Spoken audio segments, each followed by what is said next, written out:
कार्यक्रम के पुण्यार्जक हैं श्री पंकज जैन, CMA पूनम जैन, राशि जैन, उन्नति जैन, सेक्टर 50 नोएडा, श्री सुबोध जैन, अनुपम जैन, कार्तिक, अक्षता जैन, मनु, ऐश्वर्या, अपूर्वा जैन नोएडा, श्री अरुण जैन, सुनीता जैन, अमित जैन, निशाली जैन, अचल जैन, नेहा जैन, राहुल गर्ग, आशिमा गर्ग, QB13 पीतमपुरा विशाखा एनक्लेव नई दिल्ली 110034, श्री विपिन जैन, श्रीमती शशि जैन, हौस खास एनक्लेव। मेरे पास मेरे गुरुवे करवाएंगे तो मेरे पास मेरे गुरुवे हम भी करवाएंगे भक्ति कराए तेरे इतिहास बना देंगे। जी कर रहा है आप पे ये जानवर दूं, दो नैनों से मैं आपको, दो नैनों से आपको कितना निहार लूं। जी कर रहा है आप पे ये जानवर दूं, ओ जी कर रहा है आप पे ये जानवर दूं।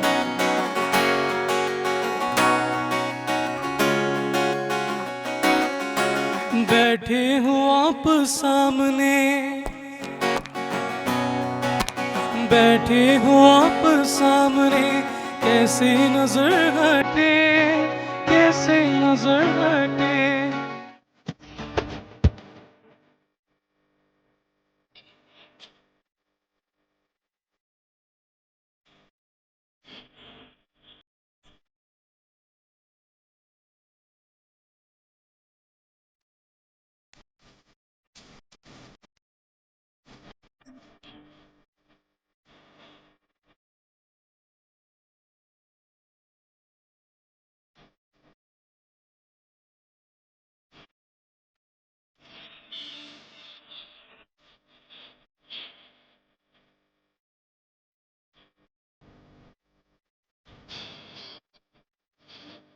फिर एक विश्वास जगाया कि आज हम यहाँ पे हैं और दिगंबर दीक्षा इतनी आसान नहीं है।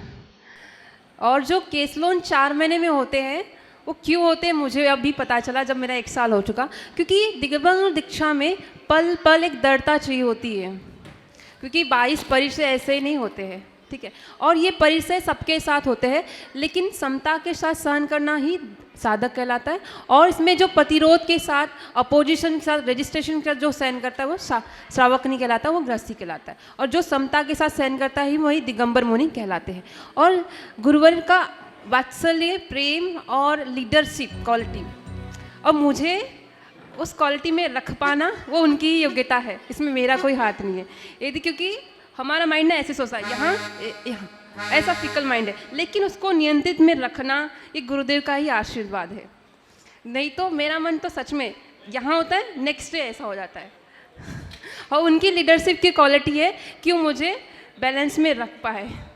और मैं उनको क्या बारे में क्या बोलूँ। और हमारे संघ की आरिका सौभाग्यवती माता जी, उनका बहुत आशीर्वाद है, उनकी प्रेरणा है और उनका वात्सल्य है कि हम यहाँ संघ में 1 साल कंप्लीट हो पाया मेरा। और मैं ऐसा आशीर्वाद मांगती हूँ गुरुदेव के चरणों में मेरे 50 साल 50वीं दीक्षा भी मनाऊँ। मैंने 75 साल फिक्स कर लिए अपने। और गुरुदेव का वात्सल्य इतना ज़्यादा है, वो कभी किसी बात के लिए मना नहीं करते हैं, हमेशा हाँ इंस्टेंट एक्सेप्टेंस रहती है उनके लिए, उनके मन में। और कभी रेजिस्टेंस नहीं रहता किसी भी चीज़ को लेकर, इंस्टेंट एक्सेप्टेंस करते हैं। और गुरुदेव का वात्सल्य इतना है। और वो जो मैंने जो सुना था ना कि गुरुदेव के सानिध्य में आते हैं लोग और जो तरक्की कर लेते हैं, कोई यहाँ चला जाता है, कोई वहाँ चला जाता है, तो मैंने एक्चुअल में लाइफ में देखा है। क्योंकि उन्होंने इतना कॉन्फिडेंस डेवलप करते, मैं नोएडा सेक्टर 50 में थी सबसे पहले, नोएडा वाले जानते होंगे मुझे। मैंने एक शब्द नहीं माइक में नहीं बोला था, एक शब्द भी, लेकिन आज मैं इतने लोगों के साथ और इससे भी ज़्यादा लोगों के सामने गुरुदेव के आशीर्वाद से कॉन्फिडेंटली बोल सकती हूँ। ये गुरुदेव का ही आशीर्वाद है।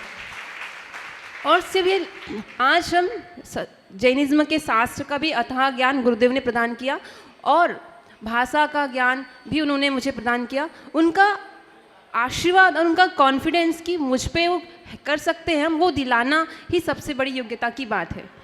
बोलिए आचार्य सौभाग्य सागर जी गुरुदेव की जय।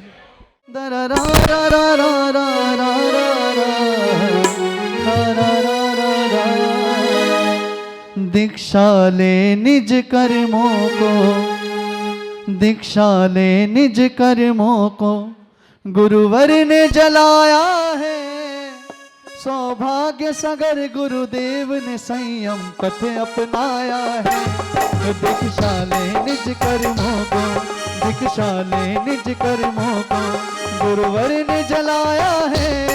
सौभाग्य सागर गुरुदेव ने संयम पथ अपनाया है। सौभाग्य सागर गुरुदेव ने संयम पथ अपनाया है। सारे श्री सौभाग्य सागर जी महाराज की।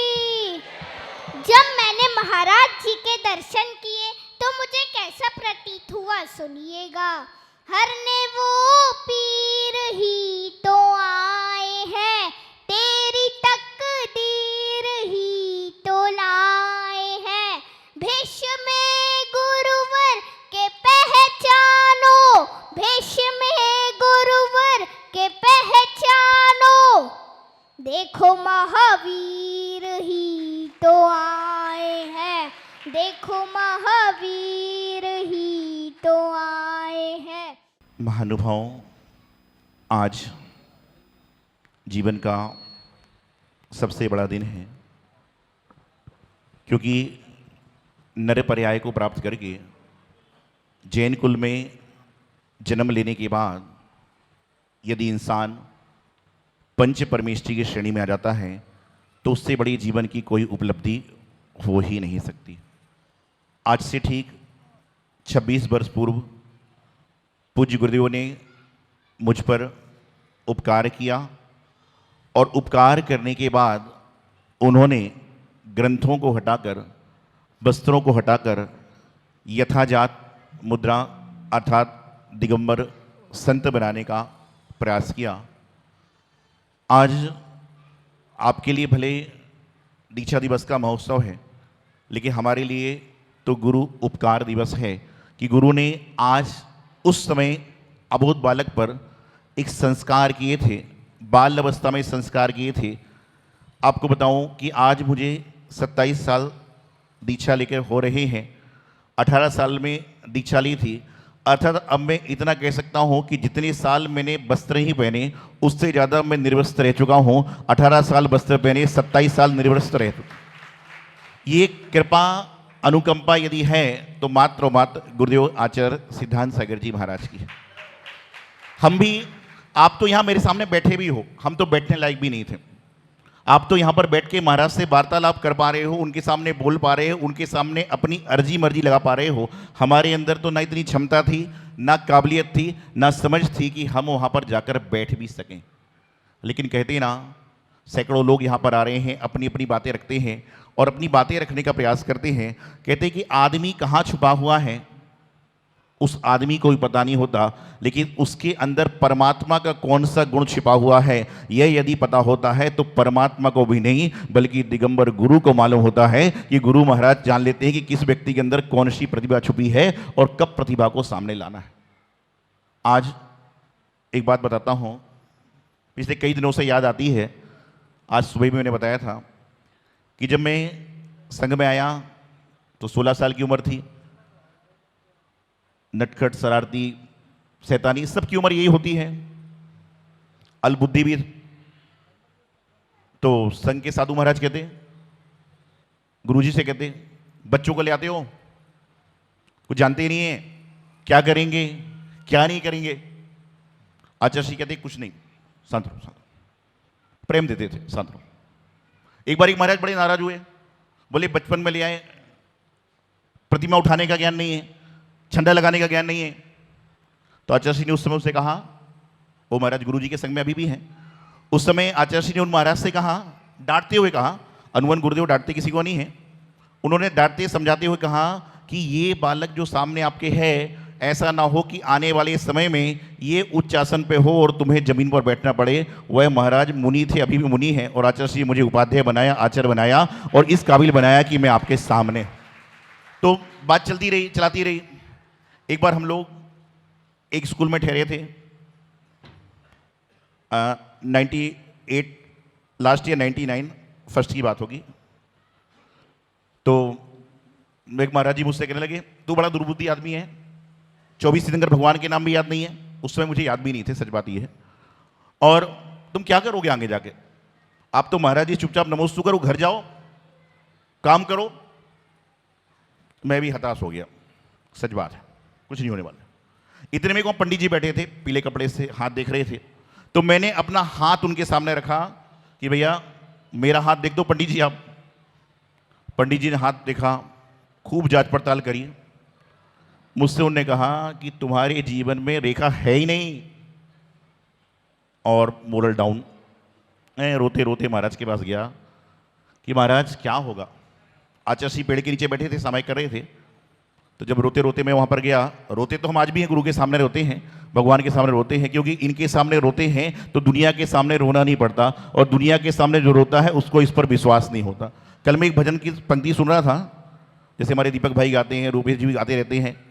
एक बड़ी अच्छी पंक्ति थी, मेरे सामने उन्होंने गाई थी कि बोले, हमसे तो दोस्त नहीं बदले जाते ना मिलने जुलने से, हमसे तो दोस्त नहीं बदले जाते ना मिलने जुलने से, लेकिन लोगों के भाव तो देखिए बदल देते हैं भगवान को और गुरुओं को काम ना होने से। हमसे तो दोस्त नहीं बदले जाते ना मिलते जुलते रहने से, लेकिन लोगों को देखिए कि वह भगवान गुरु बदल देते हैं ना काम होने से। उन्होंने आगे कहा कि श्रद्धा अटल रखिए, विश्वास रखिए, आपके वह काम भी होंगे जो आपने सोचा भी ना था। तो मैं अपने उदास भाव से गया, मैंने महाराज कुछ नहीं।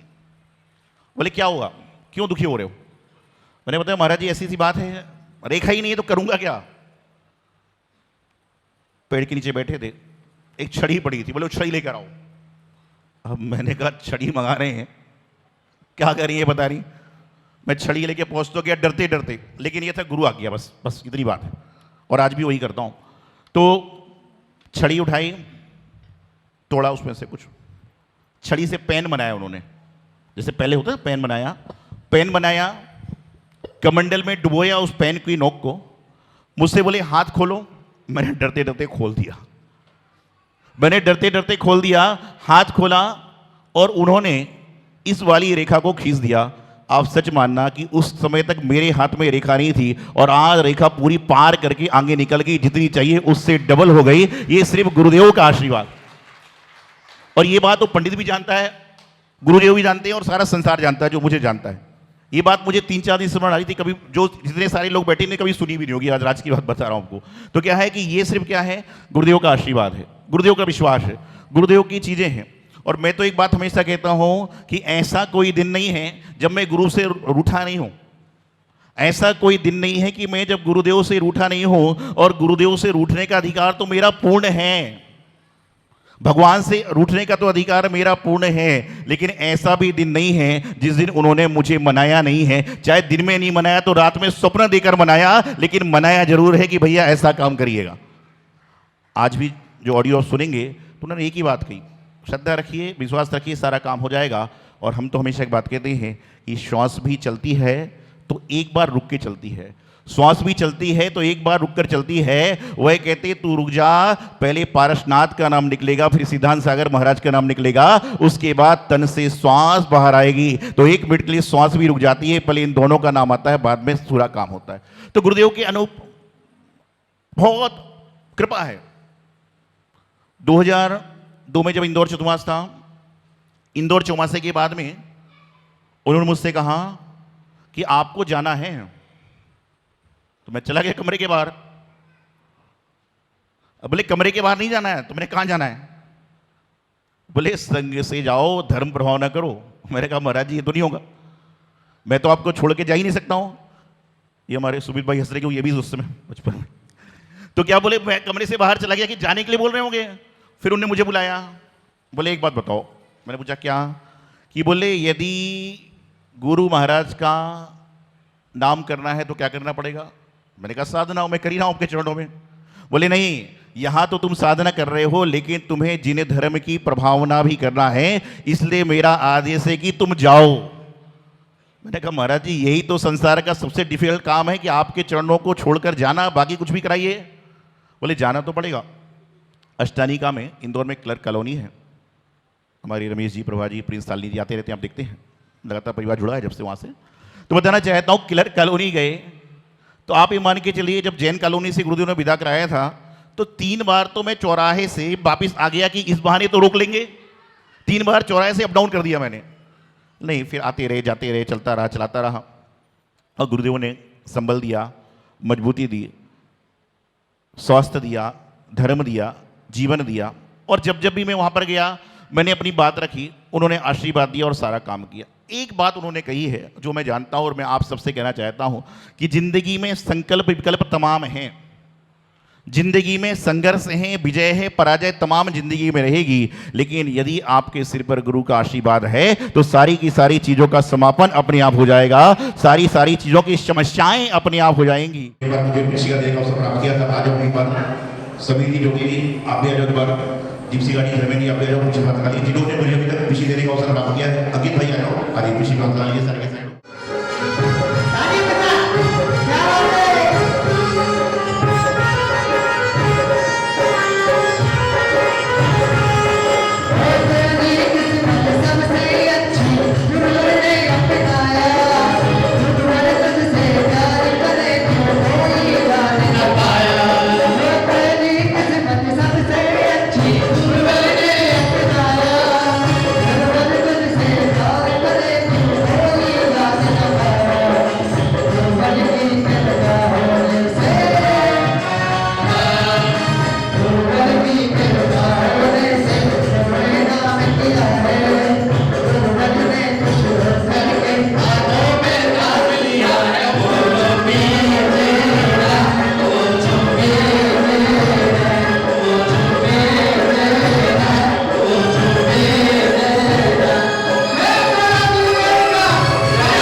इस कार्यक्रम के पुण्यार्जक थे श्री पंकज जैन, CMA पूनम जैन, राशि जैन, उन्नति जैन, सेक्टर 50 नोएडा, श्री सुबोध जैन, अनुपम जैन, कार्तिक, अक्षता जैन, मनु, ऐश्वर्या, अपूर्वा जैन नोएडा, श्री अरुण जैन, सुनीता जैन, अमित जैन, निशाली जैन, अचल जैन, नेहा जैन, राहुल गर्ग, आशिमा गर्ग, QD13, प्रीतमपुरा, विशाखा एनक्लेव, नई दिल्ली 110034, श्री विपिन जैन, श्रीमती शशि जैन, हौस खास एनक्लेव।